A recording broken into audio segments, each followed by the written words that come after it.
Imagine a world where on June 22nd, 1941, Adolf Hitler gazes out over his war maps and, instead of launching Operation Barbarossa into the vast territories of the Soviet Union, he holds back. The German war machine turns its full might elsewhere. What would that alternate 1940s world look like? Could Germany have won the war if it never invaded the USSR?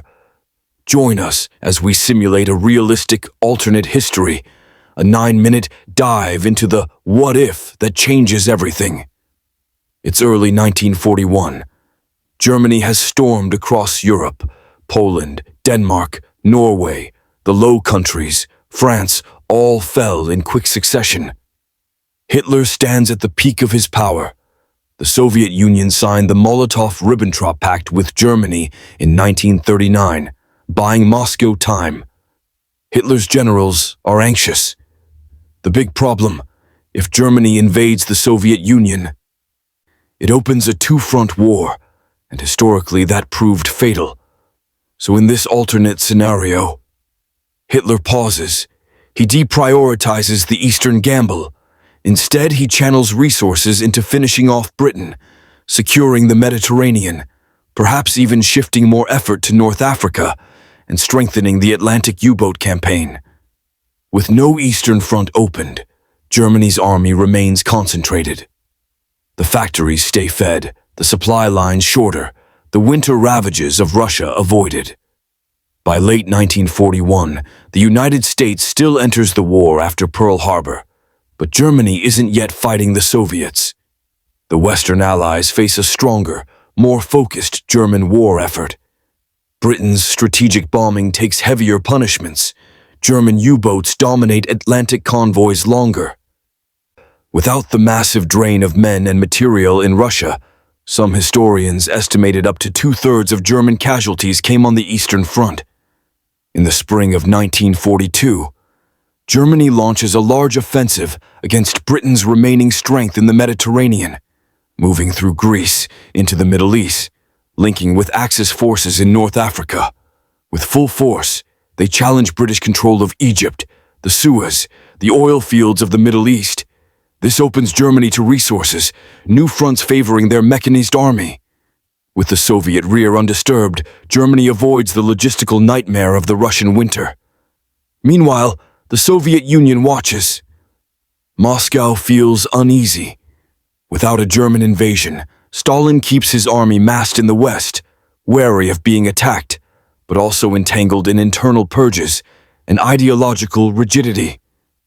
The USSR continues to build up, its industry slowly churning, but still recovering from political upheaval. Historically, Stalin's purges had weakened the Red Army's leadership.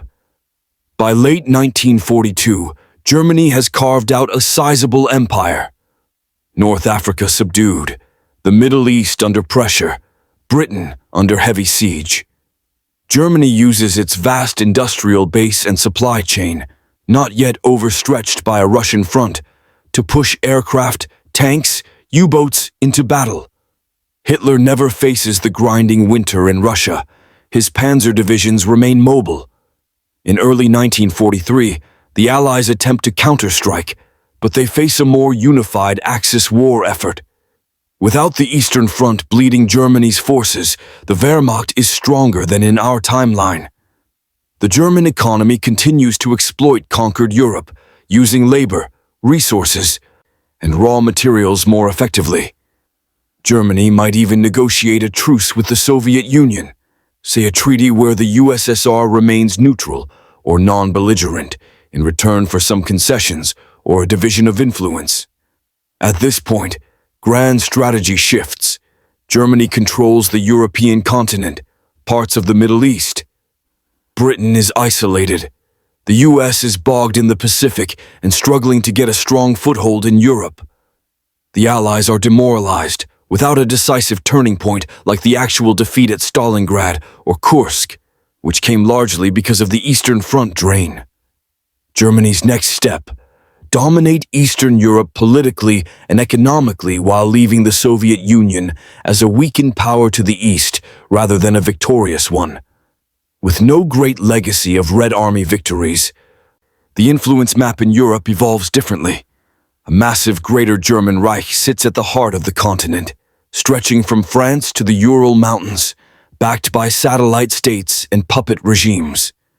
By 1944, the Allies attempt one final large-scale invasion of continental Europe, but they face a ferocious German defense, with reserves that in historical reality would have been locked on the Russian front. The Atlantic Wall, the Luftwaffe, the U-boats, the panzer divisions, these are stronger, better supplied, and well-rested. Hitler's forces are not exhausted. The war drags on longer. Germany negotiates favorable terms. Maybe Russia stays out. Maybe Britain agrees to a separate peace once its supply lines collapse. Maybe the United States finds it too costly to continue a major land war in Europe while also fighting Japan. Germany wins large chunks of territory, secures key oil fields, becomes unassailed on its eastern flank, and dominates Europe for a generation. In this scenario, Germany wins in Europe, or at least forces a negotiated settlement favorable to the Reich. The war ends not with unconditional Axis defeat in 1945, but with a truce, a sort of uneasy peace where Germany holds its gains. The map of post-war Europe is upside down. The Soviet threat is muted. The Cold War might look very different, or might not happen at all.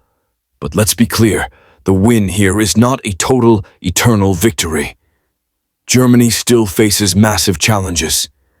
Resistance movements, the United States industrial might, blockade pressures, possible uprisings in occupied territories, resource limitations, ideological strain, and internal dysfunction. The moral cost and the human cost remain staggering. Also, this simulation assumes Germany avoids the logistical blunders, ideological overreach, and underestimation of its enemies that plagued the real war. Yet by removing the Eastern Front scenario, the scale tilts. In short, if Hitler never invaded the USSR, Germany might have avoided its worst strategic mistake, the opening of a two-front war and the catastrophic drain on men and material. Historical sources suggest that the Eastern Front absorbed as much as 2/3 of German casualties.